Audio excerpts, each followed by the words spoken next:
Ayon sa psychology, ang kaligayahan ng isang relasyon ay nasa kamay ng lalaki. Hindi ito nasa kamay ng babae. Paliwanag ko sa'yo, likas sa mga babae na tumutugon at pinalalago niya ang anumang ibinibigay sa kanya.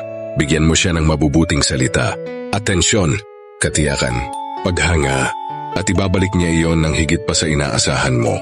Kausapin mo siya ng may respeto at lalong lalambot ang kanyang puso. Ipadama mong siya ay pinipili at pipiliin ka rin niya ng buo.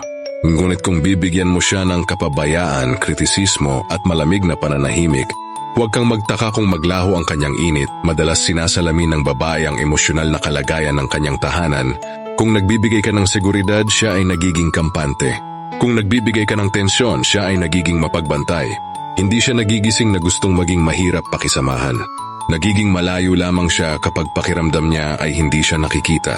Alagaan mo siya at siya ay mamumulaklak. Saktan mo siya ng paulit-ulit at siya ay mag-a-adjust.